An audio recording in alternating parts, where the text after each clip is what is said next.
Con todos, estimados alumnos. El día de hoy vamos a hablar sobre síndromes miopericárdicos, siendo una de sus formas la pericarditis como comúnmente la conocemos.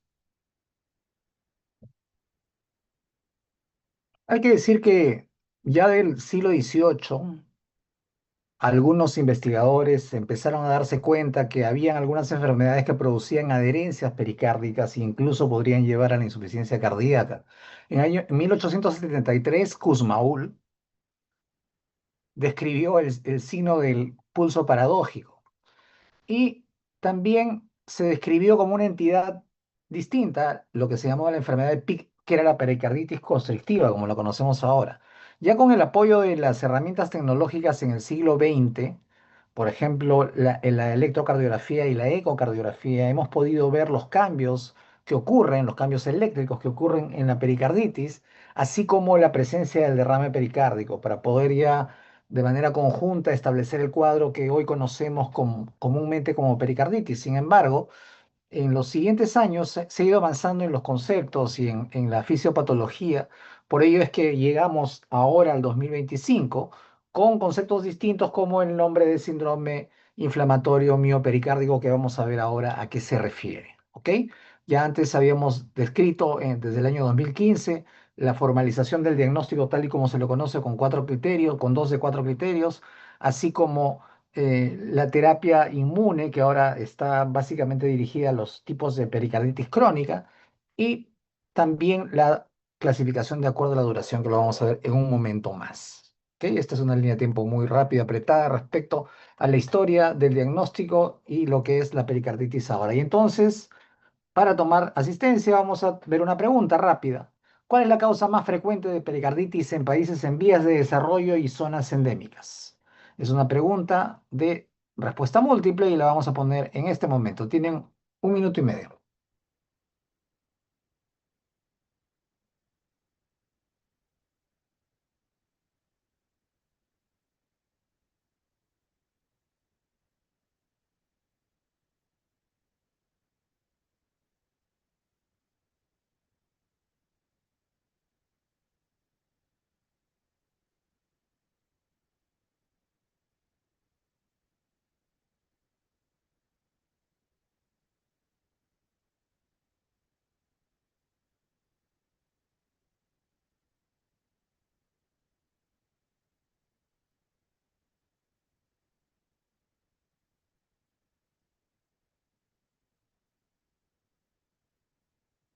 Nos quedan pocos segundos. Tengo 103 logueados, me faltan 20 respuestas. Quedan menos de 30 segundos. 15 segundos más voy a dar. Y mayoritariamente todos han respondido la alternativa correcta, que es la tuberculosis. Muy bien, estimados alumnos. Efectivamente, vamos a ver ahora en un cuadro de etiología que enfermedades infecciosas como la tuberculosis son causa frecuente de pericarditis en países en vías de desarrollo. El día de hoy vamos a ver el marco conceptual contemporáneo que define el síndrome inflamatorio miopericárdico y sus componentes. Vamos a entender la fisiología y la dinámica del líquido pericárdico, conocer la etiología y la fisiopatología de la pericarditis, identificar signos y síntomas igual que la clase de falla cardíaca con su valor diagnóstico cuantificado, aplicar el algoritmo diagnóstico identificando signos de alarma y planteando diferenciales como corresponde y reconocer el cuadro clínico y algoritmo para las complicaciones más frecuentes que son el taponamiento y la constricción. Eso es lo que nos pide el sílabus y lo que vamos a ver rápidamente el día de hoy. Lo primero que tenemos que decir es que, como ustedes ven en este gráfico, el concepto ha cambiado y así como en algún momento se empezó a hablar de síndromes isquémicos coronarios agudos, SICA para abreviar, ahora hablamos de síndrome inflamatorio miopericardico. Es un término paraguas, como dice aquí, un término general, un concepto inicial que abarca cualquier proceso inflamatorio del miocardio y o pericardio, o ambos, hasta establecer el diagnóstico final. Quiere decir que es un diagnóstico de trabajo, un workup diagnosis, como dicen los americanos, ¿no? Yo puedo, desde el primer momento, decir, tengo un síndrome inflamatorio miopericárdico si todavía tengo dudas o tengo algunas características que no me permiten definir si es pericarditis pura o es miocarditis pura. En el medio hay dos formas mixtas: miopericarditis, un síndrome pericárdico con biomarcadores elevados sin disfunción ventricular. Y para el otro lado, más pegado a la miocarditis, miocarditis con disfunción ventricular y criterios de pericarditis. ¿Ok? Entonces, como hay estas formas mixtas, a todo este espectro se le llama síndrome inflamatorio miopericardico. Es un diagnóstico de trabajo. Con ello empezamos a hacer los estudios para poder definir finalmente qué cosa es. ¿Es pericarditis? ¿Es miopericarditis? ¿Es perimiocarditis o miocarditis pura, que es la inflamación pura del músculo?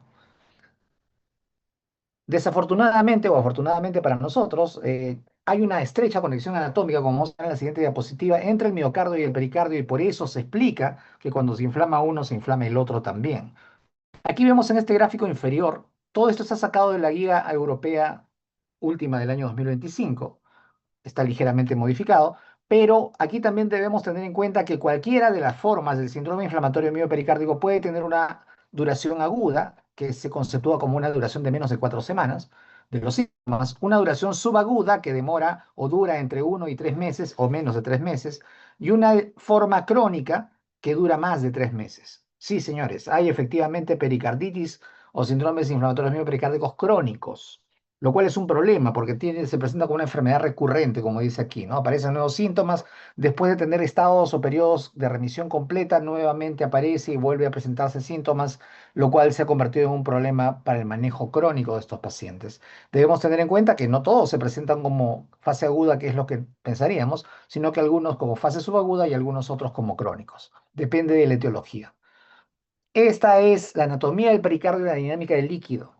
Hay dos capas de pericardio: una capa de pericardio fibroso externo, duro, inelástico, que parece una capa no móvil, tal cual es así, y una capa de pericardio seroso que tiene una hoja parietal y una hoja visceral. La hoja parietal está pegada al pericardio fibroso y la hoja visceral está pegada al corazón, como vemos aquí en esta aproximación. En el espacio hay una cantidad mínima de líquido que fluctúa entre 10 a 50 mililitros. Es el espacio pericárdico. Ese líquido está allí para producir la lubricación del movimiento del corazón. Recuerden que el corazón se está moviendo, está contrayéndose y está relajándose, y eso produce estrés dinámico en las paredes del corazón y contra el pericardio. Para aliviar ese estrés, el shear stress, es que el líquido permite justamente el movimiento y también evita la distensión exagerada del corazón, ¿no? Actúa como una barrera además contra las infecciones, está completamente envuelto en el pericardio. Se produce líquido pericardio en los capilares epicárdicos, o sea, dentro del corazón, y luego va poco a poco drenando hacia los linfáticos parietales, desde donde también se reabsorbe. Aquí está un poco la dinámica de cómo se va produciendo, cuál es la presión que predomina. Esto no es muy importante desde el punto de vista de que ustedes lo aprendan en detalle, pero es para que vean cómo se va moviendo el líquido de un lado para otro. Y esta gráfica sí es importante, ¿no? La curva de presión-volumen en J de la dinámica del líquido pericárdico no depende mucho de la cantidad de líquido, sino de la velocidad con la cual se acumula. Entonces, por ejemplo, eso explica por qué el taponamiento, cuando rápidamente se acumula el líquido, rápidamente aumenta la presión y por lo tanto inhabilita el corazón para contraerse y relajarse. Entonces, no se olviden, entre 10 a 50 centímetros cúbicos de líquido de manera normal que están lubricando las paredes del pericardio. Y entonces, aquí está lo que les decía hace un momento. Las causas de la pericarditis y en general de los síndromes inflamatorios miopericárdicos, pero vamos a hablar básicamente de la pericarditis, son infecciosas y no infecciosas. Esta es una separación bien importante. Ustedes tienen que poder identificar cuándo es una infección y cuándo no es la infección la causa de la inflamación. Recuerden que estamos hablando de un fenómeno inflamatorio en el pericardio y o en el miocardio. Las causas infecciosas, por ejemplo, en Norteamérica, en Europa, son a predominio viral: enterovirus, adenovirus, parvovirus B19, el virus del SARS-CoV-2, y o algunas causas no identificadas que ya quedan como pericarditis o miocarditis idiopáticas. En cambio, en zonas endémicas o en países en desarrollo como el nuestro, tuberculosis es una de las causas principales. En zonas donde es endémica también la enfermedad de Chagas por el Trypanosoma cruzi. Las causas no infecciosas son un grupo bien interesante de eh, factores que van a producir pericarditis, miocarditis, lo que se conoce como síndrome post-lesión, post-infarto, que se llamaba antes pericarditis de Dressler, ¿no? Cirugía cardíaca que involucra el pericardio puede producir una pericarditis posterior a ella, ablaciones o tratamientos con radiofrecuencia, algunas causas autoinmunes como enfermedades que ustedes conocen, el tejido conectivo, el lupus, artritis reumatoide, pueden cursar también entre sus manifestaciones con pericarditis, cualquier neoplasia dentro del tórax o que haga metástasis al tórax o al mediastino va y puede producir también inflamación pericárdica o miocárdica. Y otras causas que se conocen en general como iatrogénicas, como la radioterapia, que se puede dar algún tumor dentro del tórax y que puede finalmente producir una pericarditis, y o algunos medicamentos como los inhibidores de los puntos de control, que son un grupo de medicamentos, es una terapia inmune contra algunos tipos de moléculas que se utilizan en cánceres, sobre todo sólidos y hematopoyéticos, ¿no? Es un grupo de medicamentos un poco heterogéneo que podría producir también como efecto adverso pericarditis. Miren, es un grupo de causas bastante variado que se dividen de manera genérica como infecciosas y no infecciosas. Debemos tener en cuenta esto porque de ahí, en el momento que diagnostiquemos la inflamación, luego tenemos que ir a pensar cuál es la causa. No basta solo con diagnosticar el síndrome. Y esto es rápidamente la fisiopatología. Por algún tipo de agresión se liberan estas proteínas moleculares de daño, ¿no? Que pueden ser debidas a gérmenes, los PAMs, o debidas a daño en general, los DAMs. Y estas eh, señales de peligro van a activar los receptores TLR, Toll-like receptor, en la pared de la célula inmunitaria innata, básicamente los macrófagos. Esto finalmente va a producir la formación de un complejo macromolecular que se llama así inflamasoma NLRP3. Ustedes que están llevando también el curso en inmunología deberían saberlo mejor que yo. Esto va a activar enzimas dentro de la célula, entre ellas la caspasa 1, que va a madurar la interleuquina 1B y la interleuquina 18, que son las citoquinas proinflamatorias. Esto finalmente va a producir, el efecto final va a ser descamación del mesotelio, de las células que están dentro del el espacio pericárdico, y esa descamación de esas células son las que van a producir el frote pericárdico, uno de los signos muy importantes para el diagnóstico. Finalmente, la vasodilatación y exudación del líquido, va a haber una alteración en la dinámica de la producción del líquido, van a producir el derrame, que es otra de las características dentro de la inflamación del pericardio. Ojo, el derrame está presente hasta en un 66% de los casos de pericarditis, no en el 100%. ¿Ok? O sea, no siempre va a haber pericarditis con derrame. Así que el hecho de que no se encuentre el derrame en una ecocardiografía, o se vea muy poco o no se vea mucho, o no haya derrame, no quita que efectivamente haya pericarditis. Y entonces el cuadro clínico es más o menos basado en algunos signos y síntomas clásicos que todavía siguen teniendo cierto valor diagnóstico importante. El síntoma cardinal, como dice aquí, es el dolor torácico pericárdico. Y esto es importante, y he hecho énfasis en estas diapositivas de los signos y síntomas porque debemos conocer todo al respecto de estos signos y síntomas. ¿Cómo es el dolor de la pericarditis? Es un dolor agudo, no isquémico, o sea, no es opresivo, no es retroesternal, no es irradiado hacia el cuello o hacia el miembro inferior, perdón, al miembro superior izquierdo. No es ese dolor, es un dolor no isquémico, es un dolor de tipo penetrante, tipo hincada, de características pleuríticas, y se encuentra en un 85 al 90% de los pacientes de esa manera, penetrante y pleurítico. Empeora con la inspiración profunda, el paciente toma aire, le duele más, tose, le duele. Cuando come con la dilución o cuando está echado en decúbito supino también le duele. ¿Cómo se alivia el dolor? Mejora al sentarse e inclinarse hacia adelante, ¿no? Que es una posición de ocultación a propósito, ¿no? Sentado e inclinado hacia adelante. En esa posición, que sirve para ocultar el soplo de insuficiencia aórtica, mejora el dolor de la pericarditis. Entonces, fíjense, esto es muy importante porque nos hace acordar a las 7 características de los síntomas, ¿no? El OPQ-RCT o el Alicia en castellano. Aquí, sabiendo las características del dolor, cómo mejora o empeora, y la irradiación, que en este caso es hacia la cresta del trapecio, no solamente de izquierdo, en general al trapecio, y aquí la flecha está hacia el lado derecho. El dolor se irradia justamente hacia el trapecio, y esa es una característica importante porque irrita el nervio frénico. ¿Ok? ¿De qué nos sirve el dolor para diagnosticar? Miren, cuando está presente el LR positivo es de 2,5 a 3, o sea, ayuda, pero la verdad es que no mucho, ¿no? Ustedes saben que un LR positivo más de 10 es prácticamente patognomónico, una enfermedad, cuanto menos cercano a 10 esté, ayuda, pero no mucho. En cambio, cuando no está presente el dolor, el LR negativo es de 0,15 a 2, a 0,2, perdón. O sea, cuando no está presente el dolor como lo conocemos aquí, como está descrito, prácticamente es la clave para descartar la presencia de pericarditis, ¿no? Porque su ausencia, por el valor del LR negativo, hace muy improbable el cuadro agudo de pericarditis. Por otro lado, el otro signo importante es el frote pericárdico o roce pericárdico, dependiendo del libro que ustedes lean. El roce o frote pericárdico a la auscultación es un sonido superficial, áspero y crepitante. Se describe clásicamente como frotar cuero, típicamente trifásico en estas fases. En la sístole auricular, o sea, en la contracción de la aurícula al final de la diástole, en la sístole ventricular y en el llenado temprano, ¿no? Que son estos, en este caso, esta es la sístole y esto es la diástole. Otra vez, esas tres fases a veces no son muy fáciles de escuchar. Espero que en sus prácticas puedan escuchar algunos videos para que puedan saber cómo suena un frote pericárdico. Pero como ustedes se imaginarán, si además el paciente tiene taquicardia, si está con el proceso inflamatorio activo, si esto es infeccioso y está con fiebre, va a estar taquicárdico, se va a escuchar efectivamente como describían antiguamente, como frotar cuero. Lamentablemente, se oculta solamente en menos del 30% de los pacientes, se oculta de manera efímera, se oculta en realidad cuando recién se empieza a inflamar y empiezan a rozar entre sí las células que se descaman, pero cuando ya hay derrame importante ya no se escucha nada.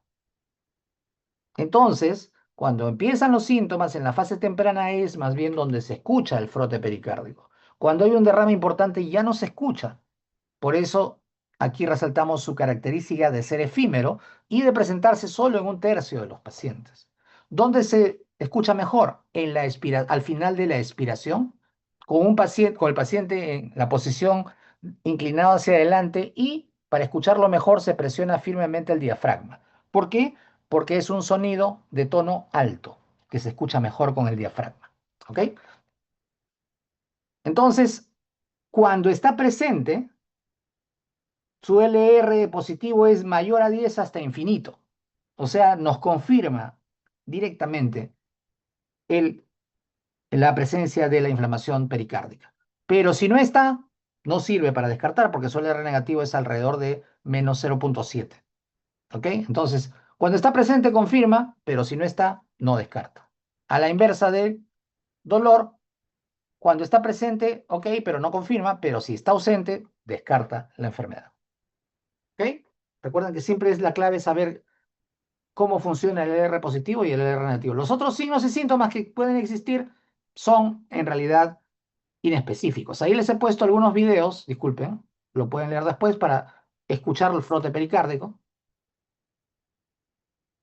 lo van a leer en la clase. Otros síntomas no son específicos. La disnea puede ser porque realmente le duele al paciente cuando respira y cuando está moviéndose, entonces no tiene ningún valor diagnóstico adicional. Los prodromos virales están presentes en más o menos el 80% de los casos, todos fatiga, gastroenteritis previa, eleva la sospecha clínica y nos orienta hacia una causa infecciosa, pero no nos sirve para diagnosticar realmente. La fiebre, si está presente, es básicamente un signo de alerta, ¿no? No nos sirve para diagnosticar, pero es un valor pronóstico importante, ¿no? Es un predictor mayor de complicaciones y de mal pronóstico.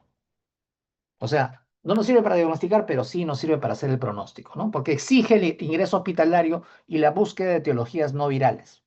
Porque recuerden que la fiebre en la pericarditis usualmente no es por una causa viral.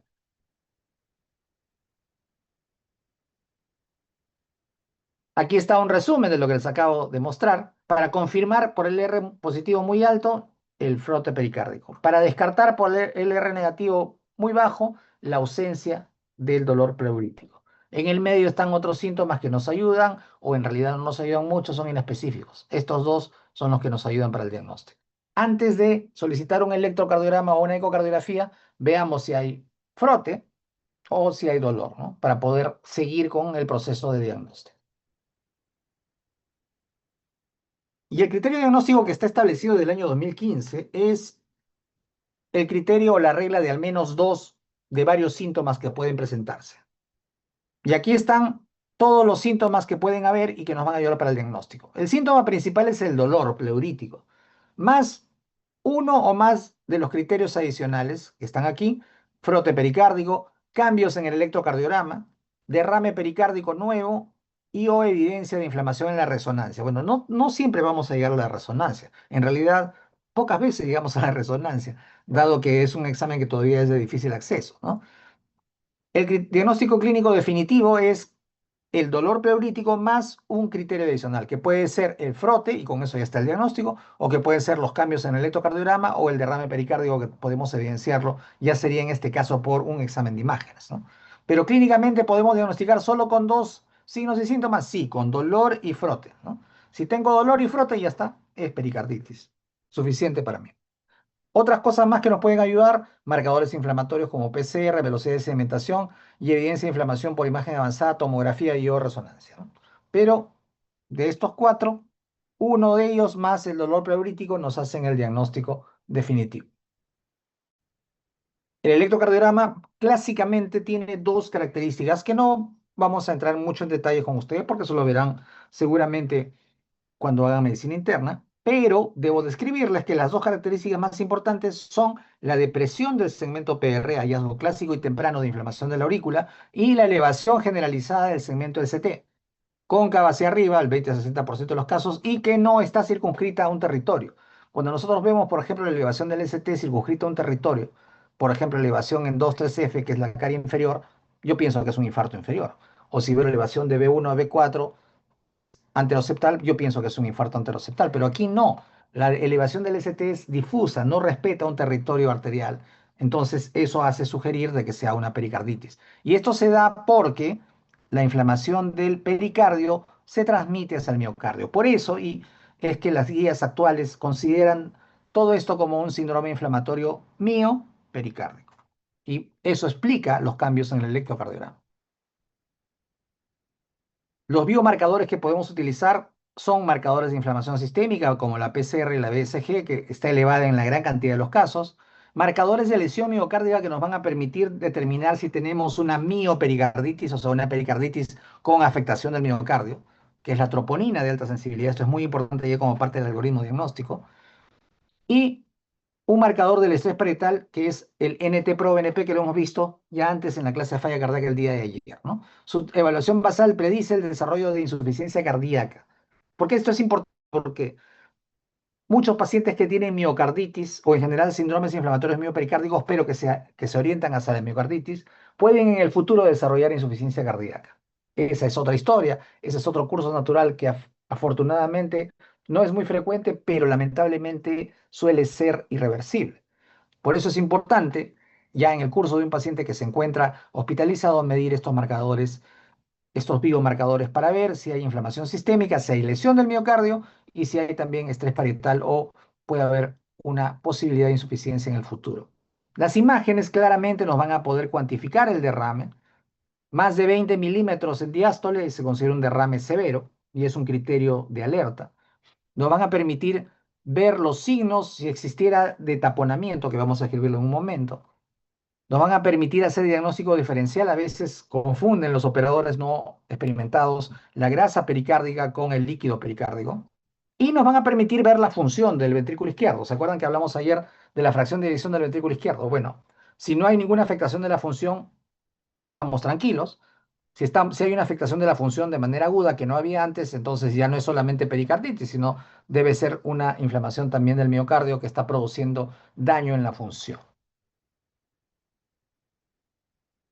La resonancia magnética cardíaca es el estándar de oro no invasivo para diagnosticar pericarditis y miocarditis. ¿Ok? Hay un protocolo que se llama los criterios de Lake-Lewis, que se ven en dos fases, ¿no? En T2 y en T1. No vamos a entrar en detalles, estos son exámenes auxiliares muy complejos. Sin embargo, es importante que ustedes sepan que actualmente la resonancia magnética cardíaca ha reemplazado como gol estándar a lo que era antes la biopsia, por razones obvias, ¿no? La biopsia es un examen invasivo y tiene más riesgo de dañar las estructuras del pericardio, del miocardio o del endocardio, ¿no? Entonces tiene una precisión insuperable para caracterizar tejido, revelando no solamente el engrosamiento, sino la inflamación activa. Entonces, el estándar actual para, si es que necesitamos llegar hasta ahí, hay que llegar hasta la resonancia.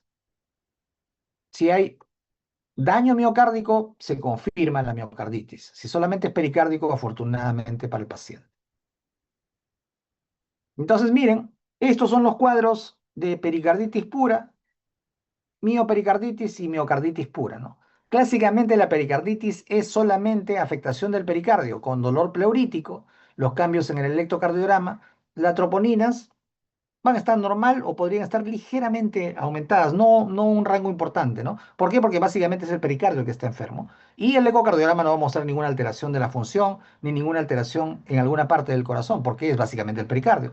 En el otro extremo, la miocarditis pura, daño prácticamente exclusivo del miocardio, el dolor va a ser como un infarto, ¿ok? Las alteraciones del electrocardiograma pueden ser no solamente en el ST, puede tener arritmias, y esto es lo más grave, porque puede complicarse con trastorno del ritmo. Las troponinas están volando, ¿ya? El diagnóstico diferencial de la miocarditis pura es infarto, en pocas palabras. Y podemos encontrar de manera aguda disminución de la fracción de eyección en, de manera global o alteración en la movilidad segmentaria de el corazón. En el caso de miopericarditis va a ser una mezcla de ambos, ¿no? La troponina va a estar elevada, pero no va a ser como en el caso de un infarto o como en el caso de una miocarditis, ¿no? Es importante para que vean ustedes cómo se van superponiendo los signos y síntomas de pericarditis y miocarditis, y por eso esa es la razón por la cual la Sociedad Europea de Cardiología ahora considera todo esto de inicio como síndromes inflamatorios miopericárdicos. El diagnóstico diferencial de inicio para la pericarditis siempre debe ser el de un síndrome coronario agudo. ¿Ok? Es cierto que hay diferencias, pero a veces, como se puede superponer una pericarditis con una miopericarditis, podría confundirse. Y si nosotros no pensamos en un síndrome coronario agudo, entonces podríamos perdernos eh, una posibilidad del paciente para poder darle un tratamiento eficaz. Miren, no sé si ustedes, creo que han tenido una clase de diagnóstico basada en la evidencia, y ahí deben haber conversado que hay tres criterios importantísimos para hacer el diagnóstico. Primero, el criterio estadístico, es decir, que lo más frecuente siempre es lo primero en lo que debo pensar. Segundo es la gravedad, que lo más grave siempre debo descartarlo, y en este caso por eso tengo que descartar la presencia de un síndrome coronario agudo. Y el tercero es la característica de la factibilidad, ¿no? ¿Cuáles son los medios que tengo para diagnosticar o hacer el diagnóstico diferencial en donde estoy? Entonces, en este caso, debemos descartar obligatoriamente la presencia de un síndrome coronario agudo, teniendo en cuenta que los signos y síntomas son distintos. El dolor es opresivo, tipo pesadez o tipo constrictivo, tipo pata de elefante, dicen los españoles, pero es un dolor opresivo, básicamente, ¿no? Es un dolor que se va acompañado de signos neurovegetativos, sudoración fría, náuseas, en algunos casos cuando se acerca a la cara inferior, y puede producir incluso también irritación del frénico, puede haber náuseas, vómitos. Los pacientes describen que el dolor es como un dolor de muerte, ¿no? Si ustedes han visto a un paciente en infarto agudo, bueno, he visto un montón, el paciente se queja de eso, me voy a morir, ¿no? Y se le ve la cara de angustia. Empeora con el esfuerzo, no cambia con la postura ni la respiración, lo puedo sentar, ¿no? Mirando hacia adelante y no le va a cambiar, va a seguir doliendo y va a seguir angustiado el paciente. Se irradia, aquí está al revés, la frecuencia hacia la mandíbula es la irradiación más característica, hacia el cuello y la mandíbula y a la parte interna del brazo izquierdo. Y en el electrocardiograma, pues vamos a tener elevación focal del ST, o sea, elevación circunscrita a un territorio de una arteria coronaria. En cambio, no, en la pericarditis va a ser una elevación difusa con depresión del segmento PR, como ya lo habíamos visto hace un momento. ¿Cuáles son los pacientes que vienen con sospecha de síndrome inflamatorio mioperiocárdico que pueden ser o deben ser catalogados por nosotros como pacientes de alto riesgo?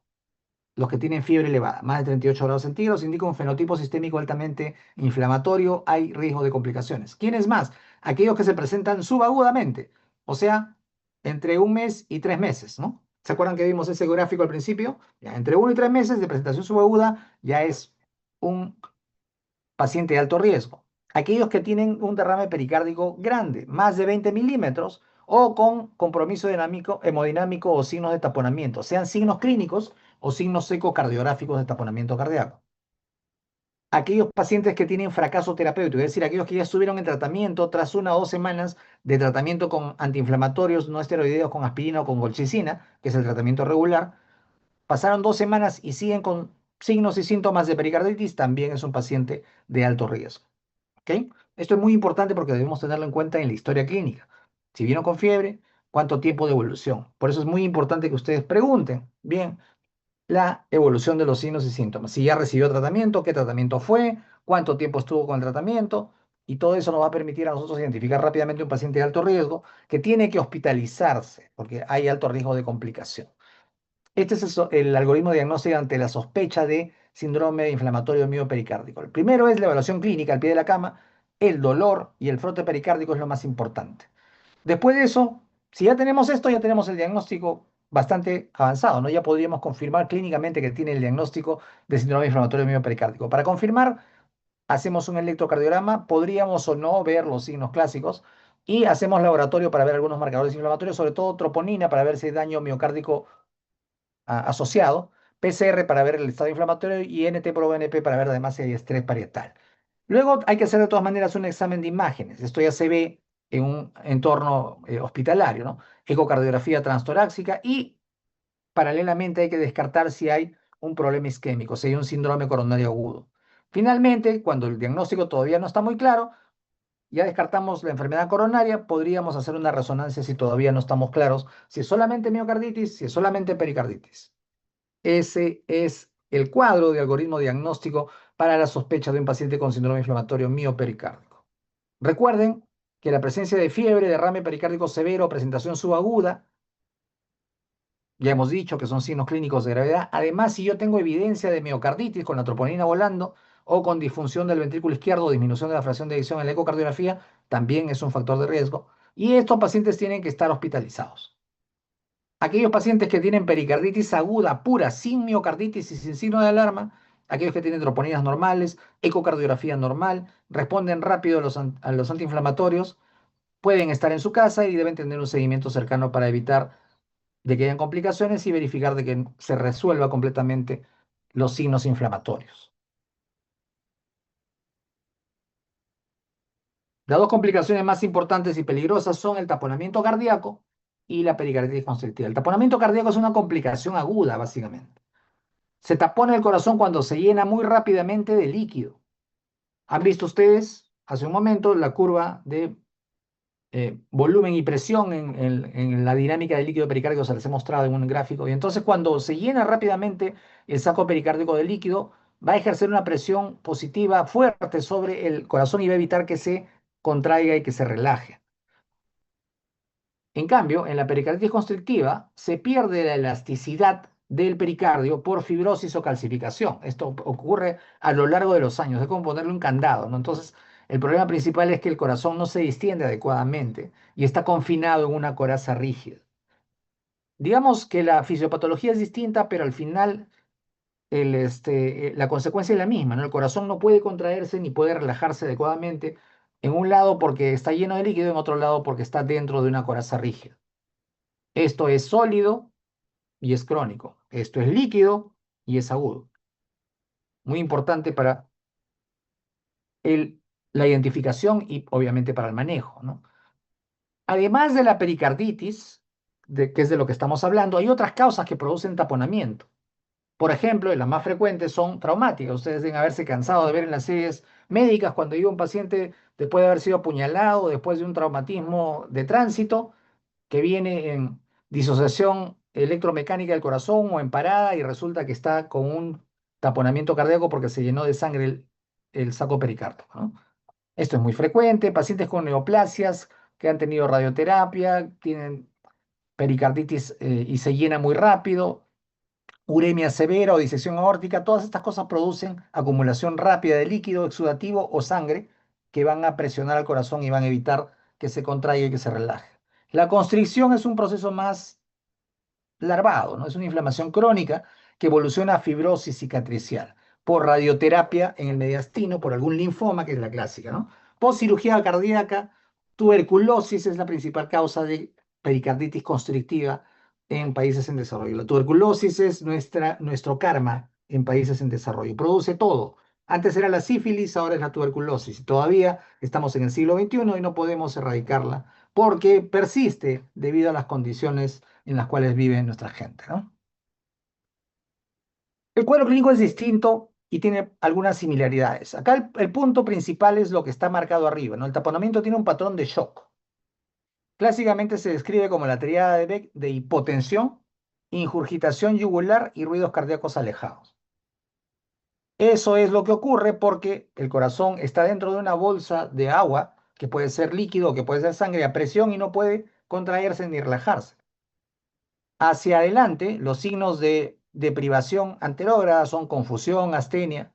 Va a tener disnea porque la sangre no circula, pues está atorada en un corazón que no puede contraerse ni relajarse.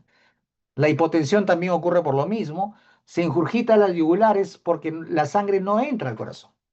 Y los ruidos cardíacos están alejados porque todo el pericardio está lleno de agua o de sangre. Uno de los signos clásicos es el pulso paradójico, que es la disminución de más de 10 milímetros de mercurio de la presión arterial en inspiración.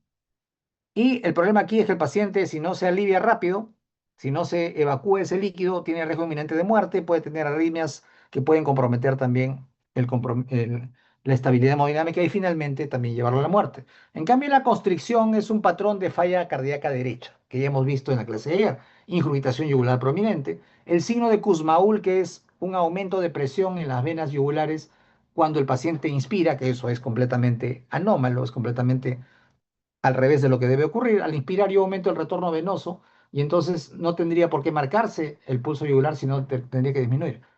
Cuando ocurre lo contrario, eso se llama signo de Kussmaul. La citis, la hepatomegalia y el edema, signos típicos de congestión del lado derecho, ¿no? Síntomas insidiosos, graduales, acompañados además de disnea de esfuerzo y fatiga crónica. Eso es la pericarditis constrictiva. En cambio, el taponamiento es un patrón de shock. Aquí está el pulso paradojal. En el taponamiento, la presión normal cuando el paciente se hace que inspire profundamente, baja la presión. ¿Ok? Esa es la respuesta paradojal. Baja más de 10 milímetros de mercurio cuando el paciente inspira. El signo de Kussmaul en la pericarditis constrictiva es un aumento de la presión venosa en las venas yugulares, que se ve mejor en unos videos que les he puesto algunos links ahí para que ustedes revisen. El paciente toma aire, inspira y el perfil de la yugular, en vez de bajar, que es lo que debería ocurrir, aumenta y se hincha, ¿no? Eso es anormal, eso es el signo de Kussmaul clásico, ¿no? Ocurre porque la sangre no puede retornar al corazón, pues porque el corazón está constreñido dentro de su coraza rígida. Aquí algunos videos del pulso paradojal, del signo de Kussmaul, les invito a que lo revisen. Es muy importante que ustedes vean cómo ocurre esto en la vida real. Y aquí está graficado lo que se conoce como el signo de Friedrich.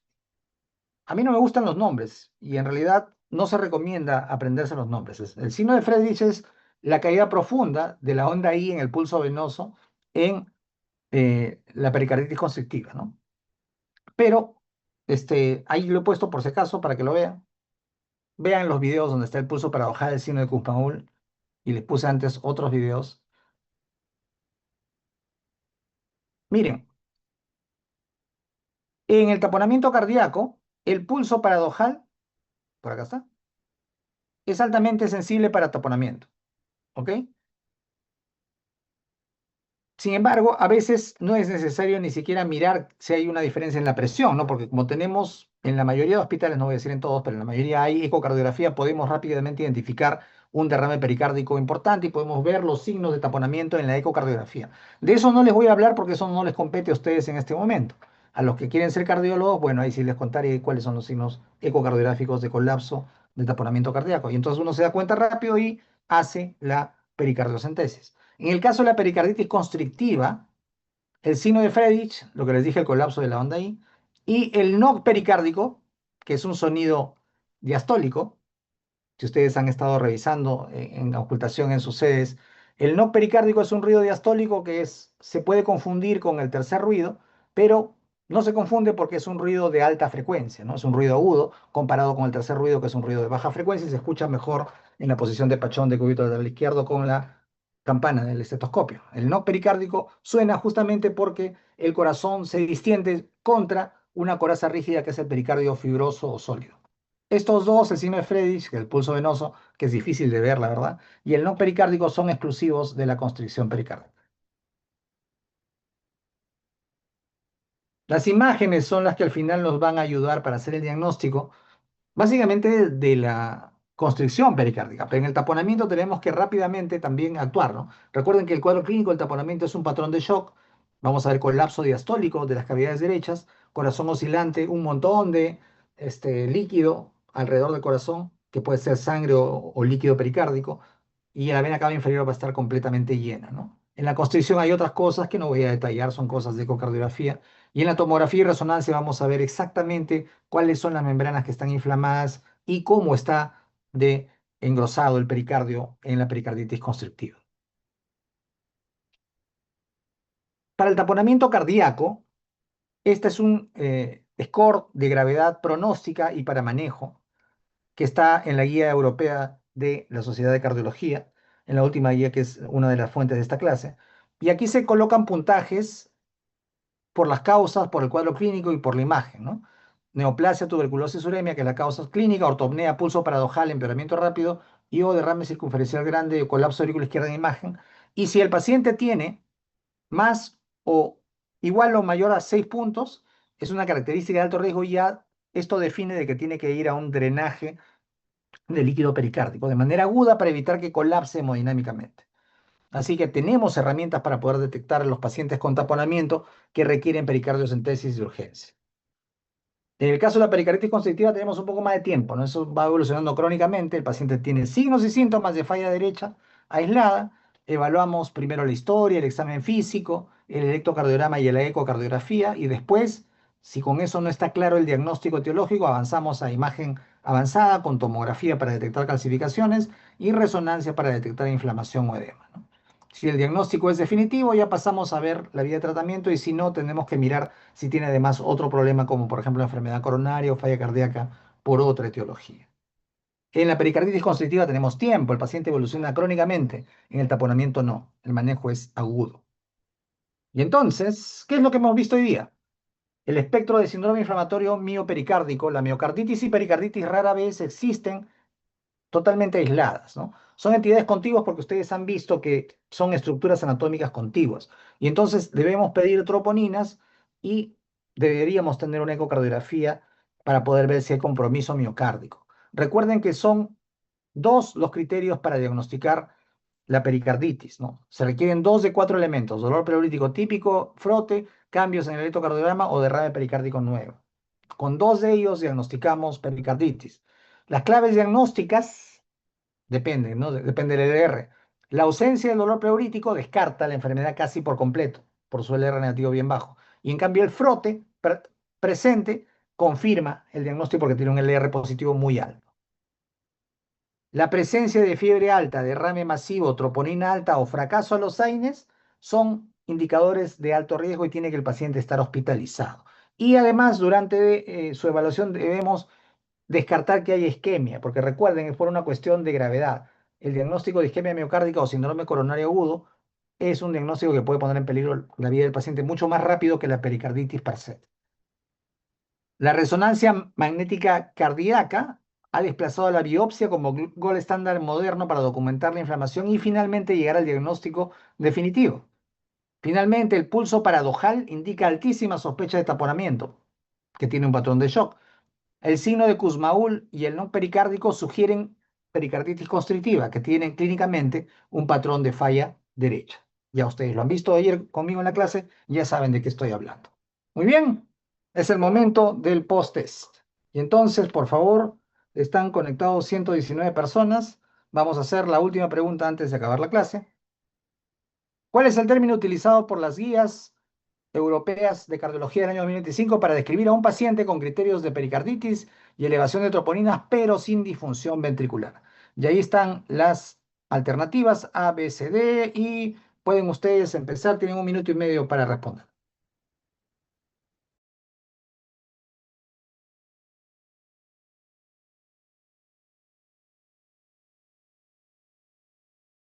Estimados alumnos, la mayoría ha acertado. La respuesta es miopericarditis, si no me equivoco. Sí, miopericarditis. Muy bien. Espero que los conceptos hayan sido de utilidad. Tienen la clase para repasarla, ya está en el aula virtual. Gracias por su atención y será hasta la próxima. Gracias, doctor.